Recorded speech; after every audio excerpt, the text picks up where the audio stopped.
मित्रों नमः संस्कृताय। संस्कृत निकेतन चैनल में आपका स्वागत है। आइए नीति श्लोक देखते हैं। भर्तृहरि इस श्लोक के माध्यम से अपने बारे में कुछ बताना चाहते हैं। भर्तृहरि एक राजा थे। भर्तृहरि की पत्नी का नाम पिंगला था। पिंगला बहुत सुंदर थी। भर्तृहरि उससे प्रेम करते थे, लेकिन पिंगला किसी मंत्री पर आसक्त हो गई थी और वो मंत्री खुद किसी दूसरी स्त्री पर आसक्त था और वो स्त्री खुद भर्तृहरि को चाहती थी। तो इसीलिए भर्तृहरि बाद में बैरागी जीवन उन्होंने अपनाया और इस श्लोक के माध्यम से वो कुछ बताना चाहते हैं। आइए देखते हैं। याम चिंतयामि सततं मयि सा विरक्ता सापन्यमीक्षति जनं स जनोऽन्यशक्तः अस्मत्कृते च परिशुष्यति काचिदन्या धिक्तांच तंच मदनंच इमां च मांच धिक्तां च तं च मदनं च इमां च मांच। याम चिंतयामि याम या याम यया यस्य यस्याह यस्याह यस्याम। याम ये द्वितीय का एक वचन स्त्रीलिंग के लिए है। याम मने जिसको, चिंतयामि अर्थात मैं सोचता रहा, याद करता था, सोचता था, चिंतन करता था। सततम मने निरंतर, लगातार। याम सततम चिंतयामि जिसको मैं हमेशा सोचता था, याद करता था, चाहता था। मयि सा विरक्ता यानी सा मयि विरक्ता। सा ये भी स्त्रीलिंग में है। सा मने वह, मयि मने मुझसे, विरक्ता मने विरक्त है, वह तो मुझसे ही विरक्त है। अर्थात भर्तृहरि बता रहे हैं कि जिस पर मैं आसक्त था वह तो मुझसे ही विरक्त थी। मैं उसको बहुत चाहता था, पसंद करता था, लेकिन वो तो मुझसे ही विरक्त थी। फिर बता रहे हैं कि सापन्यमीक्षति जनम स जनोऽन्यशक्तः। सा धन अपि बराबर सापी, यहाँ कह सवर्णे दीर्घ से दीर्घ संधि हुई है और साप इधन अन्यम बराबर सापन्यम। ई को य होकर के ई को यण से यहाँ यण संधि भी हुआ है।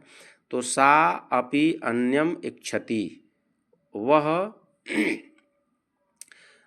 सा अपि अन्यम जन्म इच्छति, यहाँ जन्म भी आएगा। अर्थात वह, सा मने वह, अपि मने भी, अन्यम मने अन्यम जन्म अर्थात किसी दूसरे जन को, किसी दूसरे व्यक्ति को, इच्छति मने चाहती थी। अर्थात जिसको मैं हमेशा चाहता था, जिसको मैं हमेशा प्रेम करता था, चिंतन करता था, जिसको, वो मुझसे विरक्त थी और वह भी किसी दूसरे व्यक्ति को चाहती थी।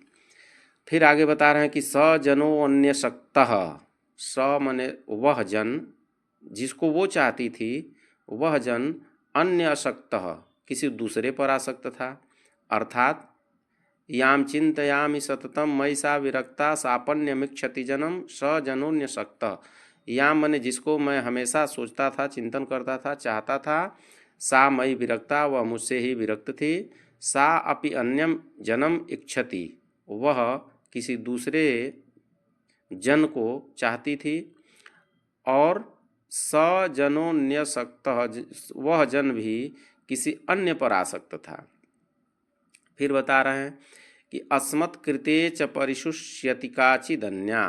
अस्मत् कृते अर्थात अस्मत् माने हमारे कारण, हमारे लिए, च परिशुष्यति कोई और सुखती जा रही है, काचिद अन्या कोई और, अन्या माने और। यहाँ देखिए काचिद त को द हो गया है। काचिद अन्या, काचिद अन्या च परिशुष्यति कोई अन्य सुखती जा रही है, अस्मत् कृते माने हमारे लिए। अर्थात भर्तृहरि ये बता रहे हैं कि सा चिंतयामि सततम मयि सा विरक्ता, जिसको मैं चाहता था, जिसको मैं पसंद करता था, वो मुझसे ही विरक्त थी। इसमें भर्तृहरि अपनी पत्नी के बारे में ही बता रहे हैं। उनकी पत्नी पिंगला है, उन्हीं के बारे में बता रहे हैं कि जिसको मैं पसंद करता था, प्यार करता था, वह मुझसे ही विरक्त है और वो किसी दूसरे मंत्री पर आसक्त थी। तो वो बता रहे हैं कि जिसको मैं सोचता था, जिसको मैं चाहता था, वह मुझसे ही विरक्त थी और वो किसी दूसरे जन को चाहती थी। सा अपि अन्यम जनम इच्छति, अर्थात वह किसी अन्य पुरुष को चाहती थी। फिर यहाँ बता रहे हैं कि स जनः अन्य असक्तः, वह जन भी जिसको वो चाहती थी, वह मंत्री भी किसी अन्य पर आसक्त था।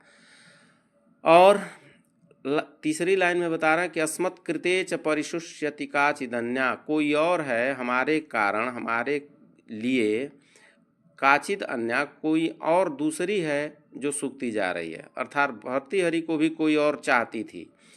तो फिर लास्ट लाइन में वो सबको धिक्कार, धिक के अर्थ में बोल रहे हैं कि धिक्ताम धिक्ताम च तंच मदनं च इमाम च माम च, धिक्तांच अर्थात यहाँ देखिए धिक के योग में ताम, तम, इमाम, मदनम, माम, ये सब में धिक के योग में द्वितीया लगती है।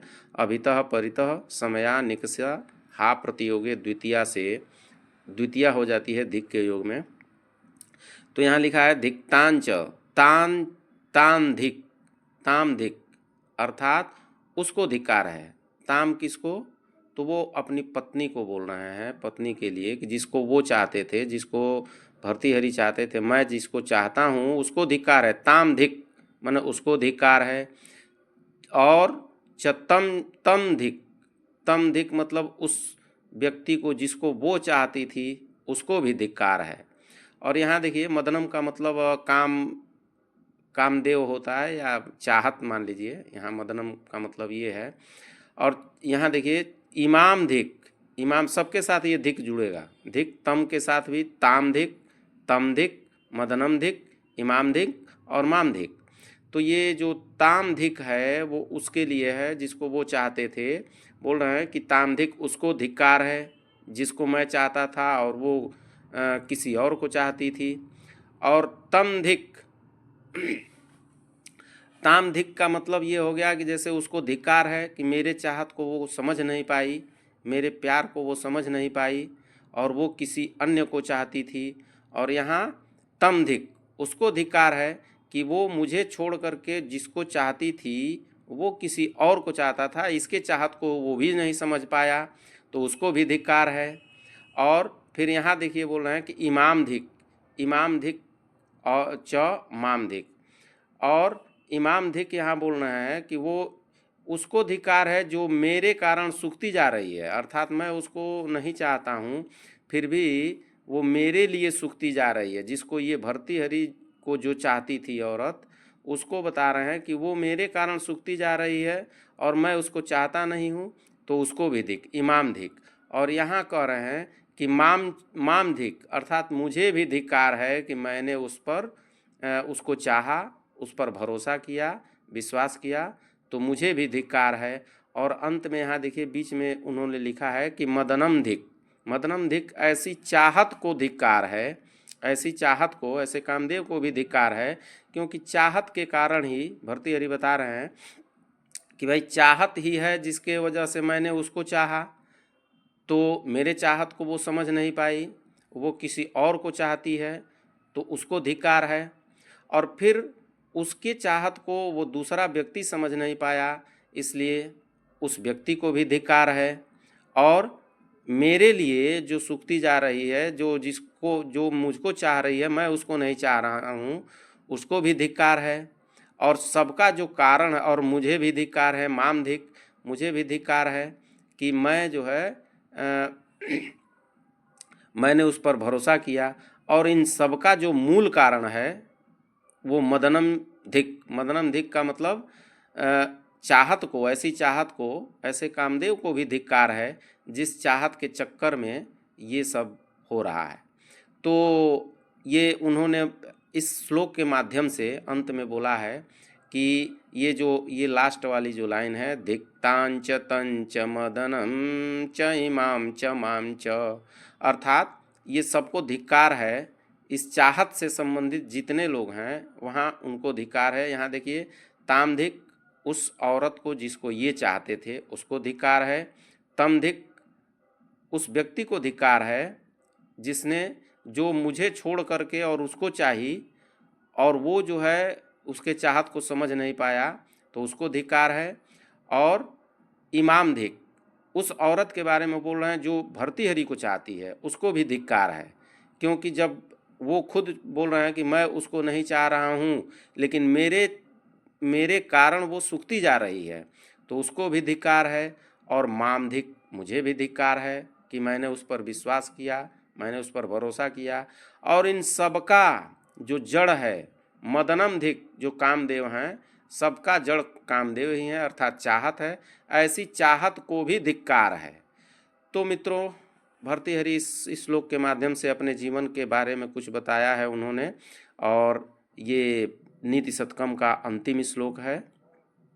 कल फिर किसी नए वीडियो के साथ हम लोग मिलेंगे। तब तक के लिए नमः संस्कृताय।